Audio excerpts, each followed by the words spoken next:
Muchas gracias por darme la oportunidad de compartir esta mañana con vosotros. Antes de que leamos un pasaje de la Escritura muy cercano al que hemos visto de Mateo, quiero dejaros una pregunta y pediros hacer un ejercicio, y es: ¿quién es Jesús? ¿Quién es el Jesús con el que tú convives? No el de aquí. Yo creo que eso quizás firmaríamos todo. Pero ¿quién es el Jesús y quién eres tú para ese Jesús el lunes por la mañana, esta tarde, en el día a día de tu hogar, de tu trabajo, en tus dificultades, en tus éxitos? Y antes de hacer eso, quería pediros que os pongáis, si es posible, en pie, que con el margen que nos dan las normas y la prudencia con esto del COVID, alcéis vuestras manos arriba y, a ser posible, toquéis con el codo al que tenéis al lado. Acercaros un poquito a alguien que tengáis cerca a los lados y toquéis con los codos en señal de que esto que vamos a hacer ahora lo hacemos juntos. Nuestros dedos están mirando para arriba. Yo sé que estoy pidiendo demasiado, pero si no llego al codo, por lo menos que sepamos que esto estamos haciéndolo juntos. Y vamos a hacer esa oración que Jesús enseñó a sus discípulos, que en Mateo está muy cerquita de esto que hemos estado leyendo y vamos a seguir leyendo ahora. La oración de Jesús, el Padre Nuestro, que quizás para alguno de vosotros tiene un significado muy deteriorado por distintas razones. Pero vamos, si quieres cierra los ojos, si quieres déjalas abiertas, si quieres me acompañas, si quieres lo haces en tu cabeza. Padre nuestro que estás en los cielos, santificado sea tu nombre, venga tu reino, hágase tu voluntad, así en la tierra como se cumple en el cielo.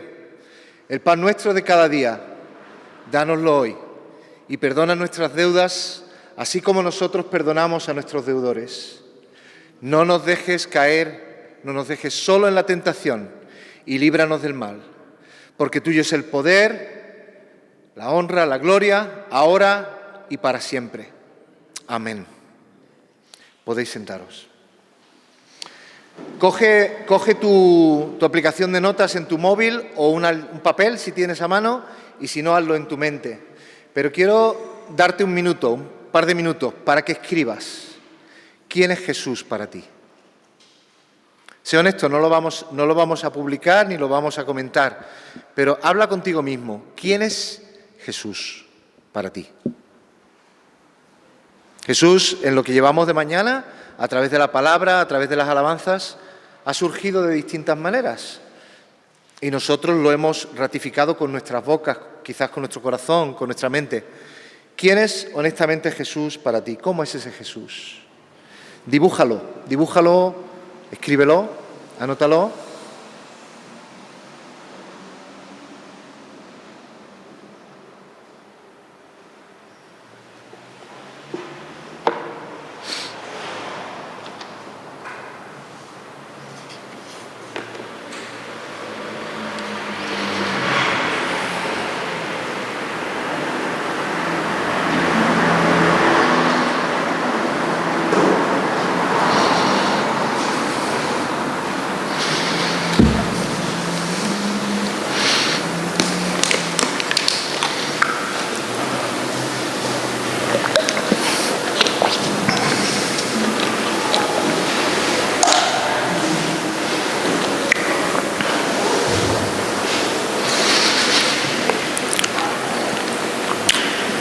Sigue rumiando los conceptos que tienes y la vivencia que estás encarnando en cuanto a quién es Jesús y quién eres tú para Él conforme caminas con Él, si lo estás haciendo.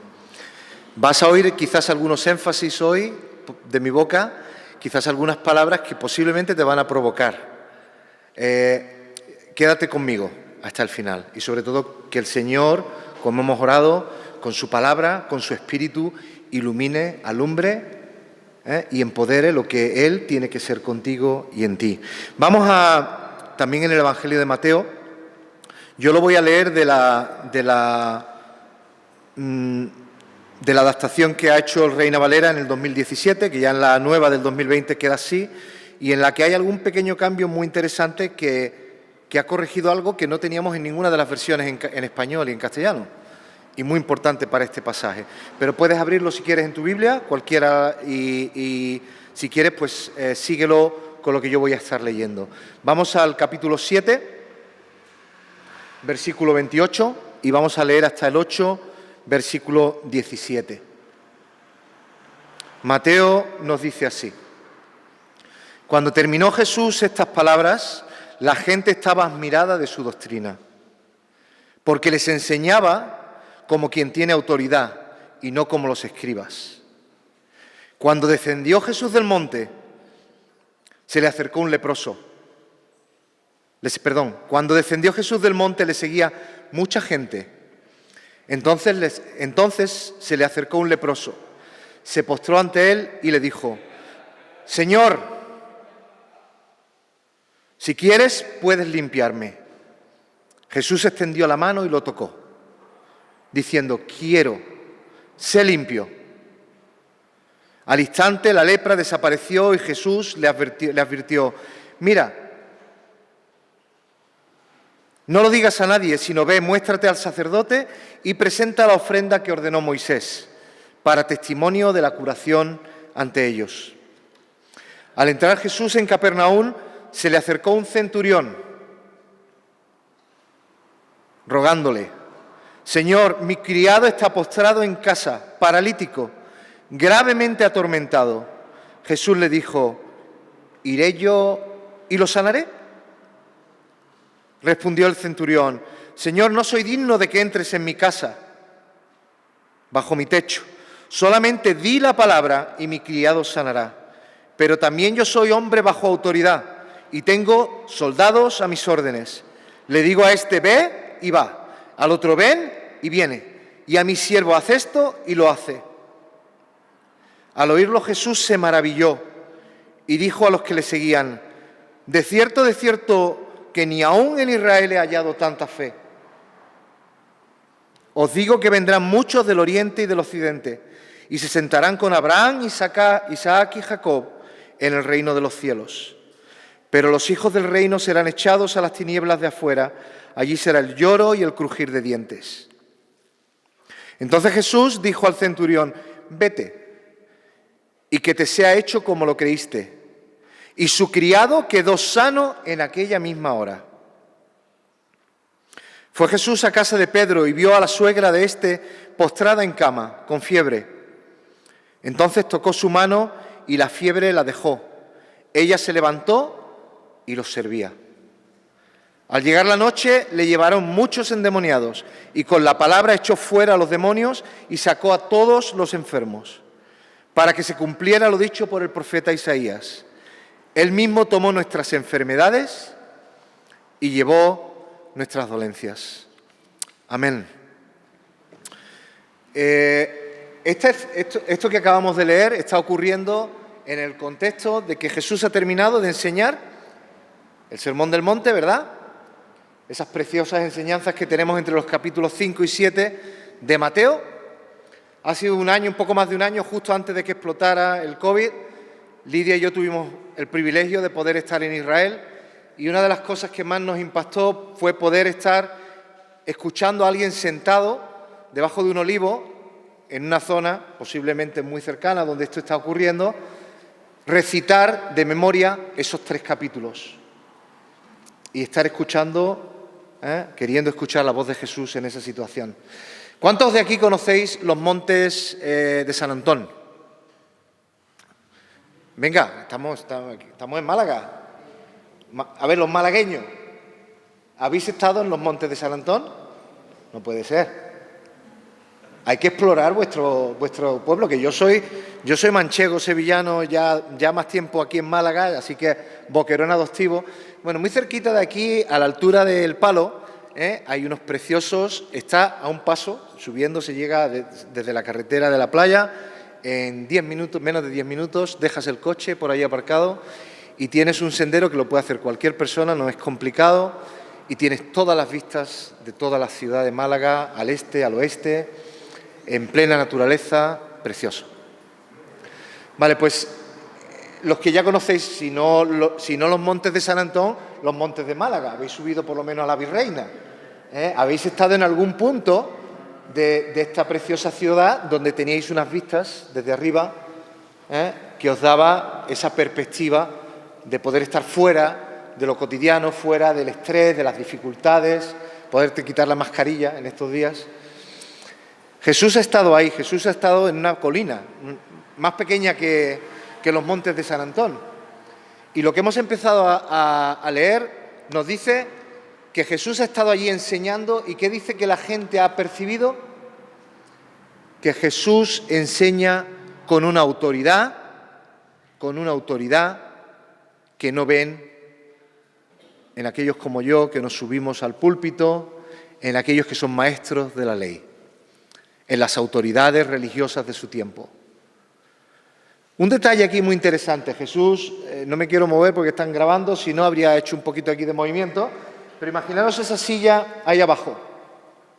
Si vuestro local hoy estuviera lleno a reventar, no se cupiera, ¿dónde pensáis que yo estratégicamente estaría ayudando a que lo que quiero compartir lo pudiera escuchar todo el mundo? ¿Aquí con el micro aquí arriba o ahí sentado en una silla? Arriba, ¿no? Sin embargo, y esto lo vemos también en los evangelios, algunos recordaréis, os sonará eso de la silla de Moisés, la cadira de Moisés en la versión Reina Valera. La forma de enseñar, leer la Escritura se hacía de pie, pero la forma de enseñar era sentado. Es esa la razón por la que nos dice este pasaje, un poquito más atrás, que Jesús, para enseñar el Sermón del Monte, se ha sentado frente a miles de personas que le están siguiendo para escucharle. No. Hay una simbología que está en todo el Evangelio de Mateo de autoridad, de poder. Jesús es rey. Ahí va una pista, ¿vale? Para ese Jesús que estemos viviendo cotidianamente. Jesús es rey. Jesús es poder, autoridad. Y yo lo tengo tan claro que cuando Jesús habla, soy yo el que se levanta, el que saca el cuello, el que da vueltas y busca un buen ángulo para escucharle, el que saca los codos y aprieta porque no me lo quiero perder. Jesús se ha sentado, pero ahora, en este pasaje que hemos leído, ¿qué impresión os ha dado ese Jesús? ¿Qué tal si os digo que ahora Jesús, desde ese versículo 28 del capítulo 7, es un Señor con mayúsculas, un Señor comandante? Jesús baja en un caballo blanco por esa colina. Y todo eso que ha enseñado, que está lleno de voz, de autoridad, empieza a demostrarse con poder. Un Señor comandante que lleva una espada de amor, misericordia y justicia. Pero un Señor comandante. ¿Qué nos dice el Mateo? Mateo ordena, sabemos, ¿no? Hemos dicho antes, hemos orado el Padre Nuestro. Es curioso aquí que Lucas conecta esa oración del Padre Nuestro que hemos hecho, ¿con qué? Con lo que los discípulos están viviendo en el monte de la transfiguración, no en esta escena. Los discípulos dicen, Señor, han visto allí a Jesús orando con Elías y con Moisés. Dice, Señor, te hacemos unas tiendas para que podáis tener más tiempo de intimidad y tal, y enséñanos a orar como tú lo haces. Nosotros también queremos orar con Moisés y con Elías. A veces olvidamos que el Padre Nuestro no es una oración litúrgica, repetitiva, aburrida, adoptada por la religión tradicional. Los primeros cristianos, en el siglo I, ya se cree en el año 50-60, el Padre Nuestro era una de las oraciones básicas para vivir con ella, como Jesús hacía con esa oración. Jesús está bajando en autoridad. ¿Y qué es lo primero que se ha encontrado Jesús en estos pasajes estos versículos que hemos leído? Se nos dice que un leproso. La palabra que usan los evangelios para leproso, tenemos esa imagen, ¿verdad?, de la lepra, de las películas, de alguien al que se le están cayendo los trozos de carne a pedazos, muy contagioso. La verdad es mucho más dura que eso, mucho más cruel que eso. ¿Sabéis lo que es la psoriasis, por ejemplo? Las enfermedades de la piel tienen un espectro muy amplio. Quizás conoces a personas que no sabes que están pasando por enfermedades de la piel y las sufren en silencio, como otras cosas. Pero cualquier persona en tiempos de Jesús que tenía una enfermedad en la piel, manchas, eczema, pupas por una psoriasis, por ejemplo, era una persona que era apartada de la comunidad. Era una persona que perdía la dignidad, perdía la relación con su familia, perdía la oportunidad de estar presente en el día a día de la vida. Tenía que esconderse en unas cuevas, mendigar, sobrevivir si podía, pero aislado, desheredado. Esta escena nos pinta a un Jesús que ha bajado de los montes de San Antón y llega allí a las 4 esquinas del palo, a donde está ocurriendo todo lo que ocurre en el día a día de la vida, aquí a la esquina esta de aquí, ¿verdad? Y se le presenta un leproso. No sé si entiendes el sentido contextual de lo que está ocurriendo aquí, pero eso era imposible. Estas personas no tenían ni derecho, eran apedreados si se acercaban a cualquier contexto social, al pueblo, a la gente. No podían ni acercarse, ni de lejos. Y esta persona ha ido... ¿Cómo hace la pregunta el leproso? ¿Recordáis? ¿Cómo le ha hecho la pregunta? Si quieres, tú puedes limpiarme. ¿Qué es lo que nos dice el pasaje? Que este leproso está convencido de que quiere ser sano, quiere la restauración, no quiere solamente que no le pique la piel, quiere ser restaurado, porque eso es lo que le ha entregado Jesús después. Y Jesús dice, claro que sí quiero, no solo quiero, lo toca, impuro, un maestro, cualquier persona, cualquier vecino, imposible tocar a una persona impura con una enfermedad como lepra o cualquier otra enfermedad de la piel. Pero ¿qué es lo que le dice Jesús, aparte de tocarlo y sanarlo? Haz lo que tienes que hacer, preséntate delante de la ley, arregla tus papeles antes de empezar a compartirlo. ¿Por qué? Porque yo quiero no solo sanarte, te quiero restaurado, te quiero reintegrado, te quiero con tu familia, te quiero recuperando dignidad, tu trabajo, tus relaciones. ¿Cuál es el siguiente encuentro que nos plantea Mateo? Jesús sigue andando al centro, ¿vale? Y en este caso pues está ahí en la Alameda, a los pies del ayuntamiento. O aquí muy cerquita, donde tenéis tanto movimiento. Está en plena luz del día. ¿Y se le acerca quién? ¿Un centurión?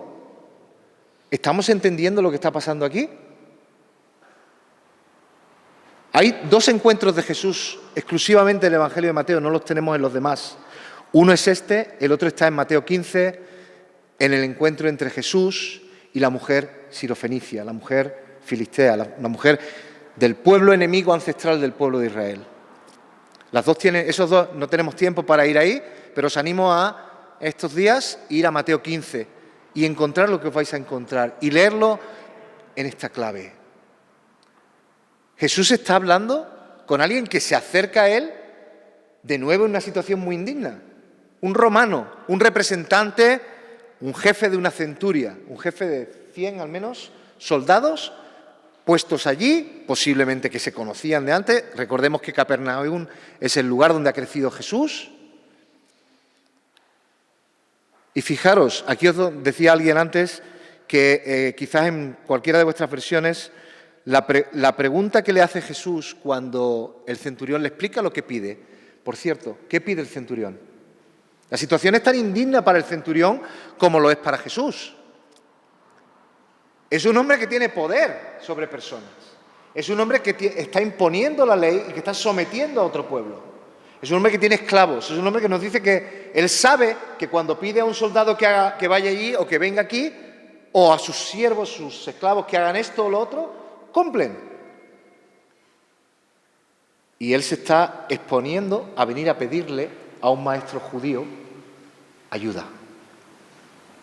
¿Qué pregunta le hace Jesús? Os digo que posiblemente en las versiones que tengáis delante hay una lectura, porque es una frase que solamente en griego aparece aquí, no solamente en la Biblia, sino en cualquier texto del griego no está formulada así y hasta ahora se había traducido con ciertos errores. Dice, ¿iré yo y los sanaré? ¿Me estás pidiendo que yo entre en tu casa a hacer esto? Quiero aquí provocaros con otro aspecto de Jesús que a veces hemos dejado o a un lado o lo tenemos muy torcido por nuestra formación bíblica o lo que sea. Jesús es tanto Dios como hombre.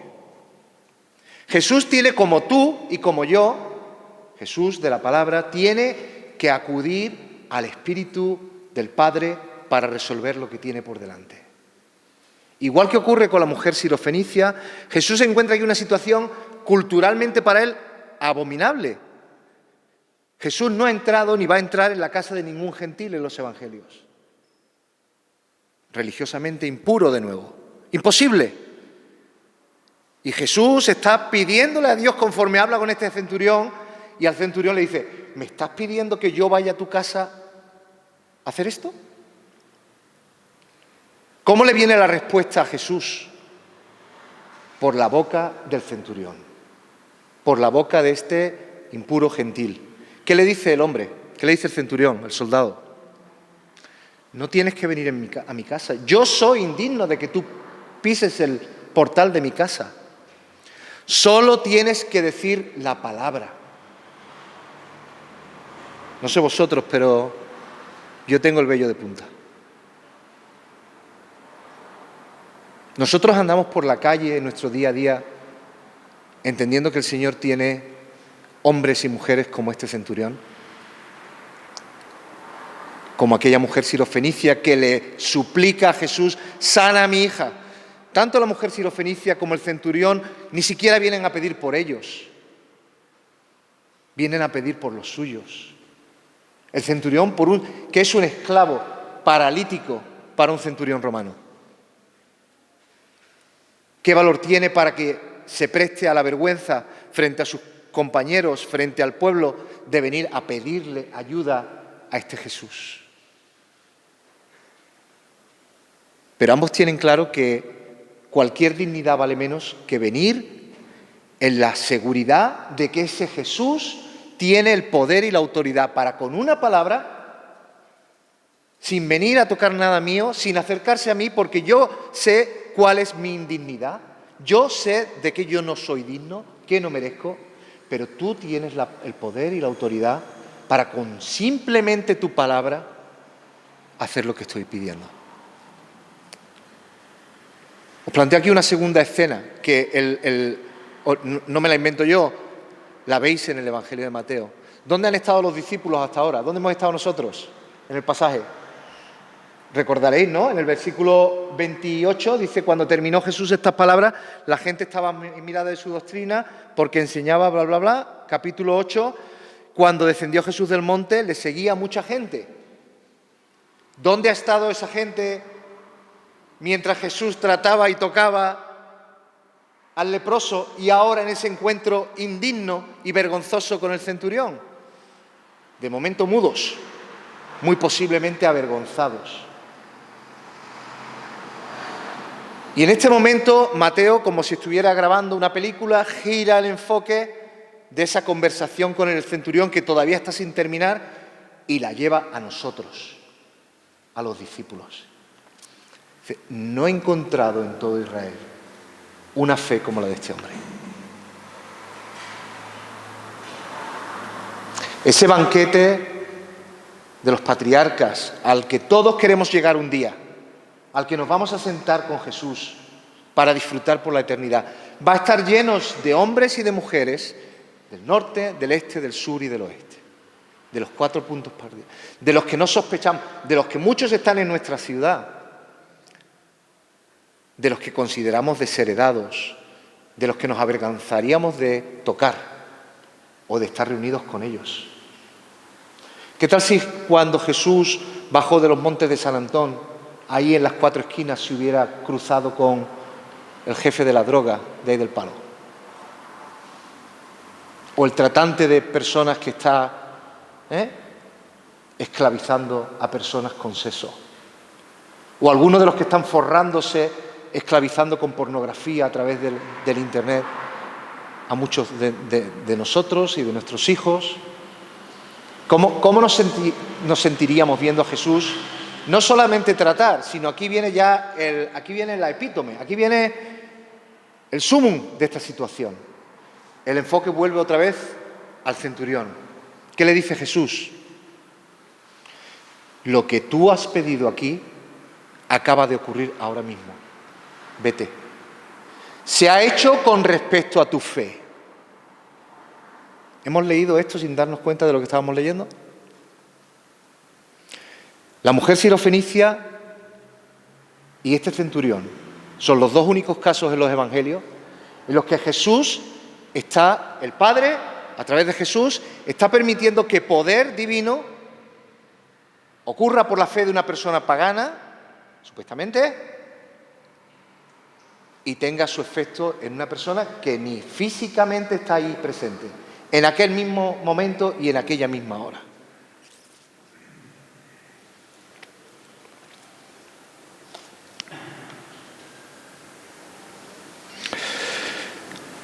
Muchas veces se han malinterpretado, ¿no?, lo que Jesús dice a los discípulos con respecto a...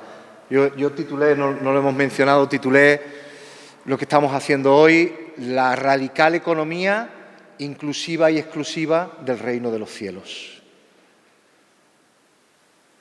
No sé si encaja con lo que estáis oyendo, pero no encaja con lo que humanamente nosotros haríamos. Muchas de esas personas que vemos como indignas, como desheredadas, como imposible que estén cerca del Maestro, vienen con plena confianza de fe a Jesús. Y en su fe, Dios obra. Mientras nosotros, en nuestros legalismos, en nuestra hipocresía, en nuestra autojusticia, miramos, desdeñando, dicen los discípulos en el pasaje de la mujer sirofenicia en Mateo 15, a Jesús, Jesús, dale lo que te está pidiendo a esta señora, que se vaya, que no la podemos aguantar más.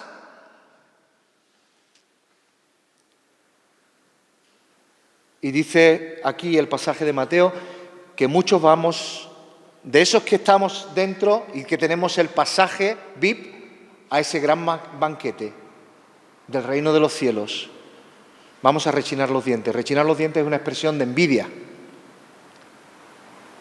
Aquí no se está poniendo en cuestionamiento la salvación, pero el día que estemos al banquete vamos a hacer lo que hayamos cocido aquí y ahora. ¿Tú quieres disfrutar por la eternidad del gozo de disfrutar, de adorar a tu Señor, de servirle? Empieza aquí y ahora. Y ven a Él con la fe con la que viene el leproso, con la que viene el centurión, con la que se levanta de haber sido sanada de su enfermedad la suegra de Pedro, para servirles.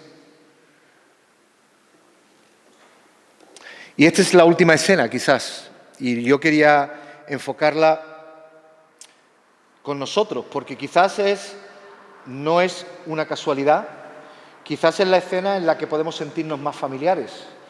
En Capernaum hay una iglesia, una capilla levantada encima de los cimientos y la recuperación que se ha encontrado arqueológica de lo que se considera quizás puede que sea la primera iglesia de la historia del cristianismo.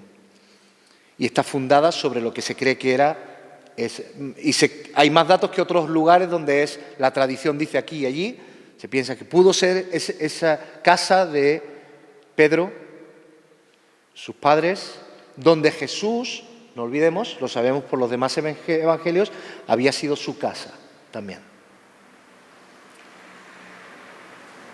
Jesús, después de un largo día, de desenvainar la espada y reconquistar territorios humanos, relacionales, leemos el Evangelio. ¿Cómo leemos el Evangelio? Ese Jesús que los discípulos no podían entender si no era como un guerrero contra Roma, es un Jesús que está recuperando y que quiere llevarnos de la mano a volver a poner en su sitio, en justicia, con poder, con shalom, con paz, con abundancia, con salud, nuestras vidas, nuestras relaciones, nuestras comunidades, nuestro pueblo, nuestra ciudad, nuestra nación. ¿Ese es el Jesús con el que bajas desde la colina? ¿Este es el Jesús con el que te has sentado a escuchar su enseñanza? Y en la casa de Pedro se nos dice que su madre, su suegra, está postrada con fiebre. De nuevo aquí el lenguaje de los evangelios, cuando habla de fiebre, habla, igual que habíamos visto antes con el leproso, de un espectro muy amplio. Bien podrían ser jaquecas, podrían ser una depresión, podrían ser un montón de cosas que entonces no estaban clasificadas como las tenemos ahora. Muy curioso para muchos que lo que ocurre inmediatamente cuando Jesús ha sanado a la suegra de Pedro y a la luz de lo que ha ocurrido a lo largo del día, ¿qué se nos dice que le van a traer? 16, al llegar la noche le llevaron muchos endemoniados y con la palabra echó fuera a los demonios y sanó a todos los enfermos. ¿Qué nos está impidiendo servir a Jesús? Con el gozo, con la alegría, con la prontitud, con la diligencia con la que la suegra de Pedro, una vez es restaurada, salta de la cama y no tiene ninguna duda que lo que quiere hacer es servir. ¿Qué nos oprime?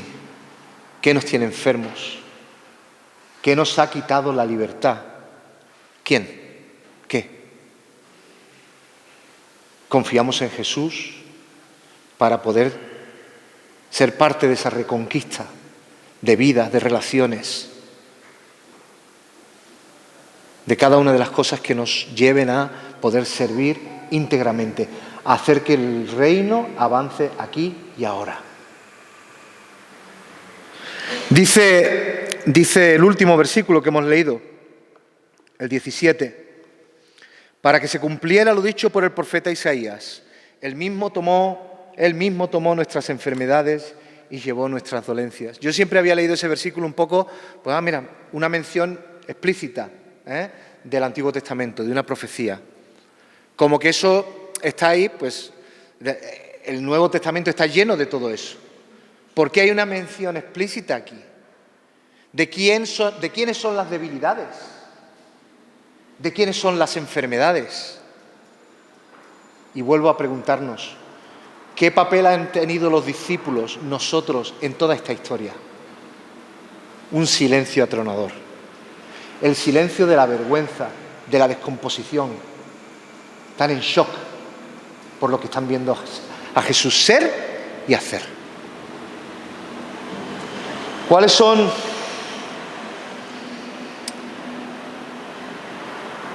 Quería dejaros con alguna pregunta, ¿vale? Que ya ha redundado en todo lo que hacíamos, pero que espero que nos las llevemos para seguir meditando en ellas. ¿Es Jesús para nosotros ese Señor comandante? Ponle un guión en medio. Señor comandante, que te ha llamado a sus filas para la reconquista de vidas, de relaciones, nuestra Málaga, tu barrio, tu vecindad. Yo no quería terminar tampoco sin daros un poquito de cómo esto me está descomponiendo a mí. Llevamos varios años con uno de nuestros hijos, Josué, el segundo, con ciertos retos que no acabamos de entender cómo atenderlos. Y es un niño precioso, inteligente, sensible, precioso. En cuanto tiene la mínima confianza contigo, te va a abrazar, inteligente para los idiomas. Vivimos un año en Estados Unidos, en menos de 3 meses de estar en una escuela pública, ganó un concurso de deletreo en inglés, de spelling, ¿no? Pero un niño que tiene unos retos en cuanto a la conexión entre sus sentimientos, sus sentidos y su razón, que nos tiene constantemente dependientes. ¿Qué hacemos? ¿Lo estamos llevando como este centurión hizo? ¿Como el leproso? ¿Como Pedro con su suegra a Jesús? Muy a menudo no. Consulta de psiquiatra de 120 euros la consulta, lecturas, tirones de pelos, asumir que me toca vivir con esta cruz, culpa porque no lo estoy haciendo bien. Así podría contaros un par más que tenemos muy cerquita en casa, en nuestro hogar, como en el de Pedro y su suegra, donde vivía también Jesús. Y tenemos a Jesús ahí, pero no nos volvemos a Él con plena fe. Yo no estoy hablando del Evangelio de la prosperidad. Espero que así no lo estéis entendiendo y me estaría equivocando si no lo he dejado claro. Porque la salud y la sanidad no implica que dejes de tener cosas que quizás forman parte de cómo Dios tiene preparado que tú vivas, para Él y para los demás. Pero sí necesito aplicarme esta enseñanza, de no quedarme como los discípulos en esta historia, sino traer mis tormentos y los tormentos de las personas que amo, a las que cuido, a las que tengo cerca, traerlos a Jesús. En plena convicción, con plena confianza de que su espada de amor, misericordia y justicia restaura. Jesús quiere que ese reino de los cielos no sea solamente que esperamos a que un día estemos en la gloria. Es para aquí y ahora. Él ha pagado con su vida. Él nos ha empoderado con su resurrección. Nos ha dotado con su palabra y con su espíritu. Para que vivamos una vida en Cristo llena de poder y de temor de Dios para servirle y obedecerle. Así sea. Que el Señor tenga misericordia de nosotros y nos guíe a lo que necesitamos ser y hacer para acompañarle como Señor comandante a la reconquista y la restauración de todo y de todos. Amén.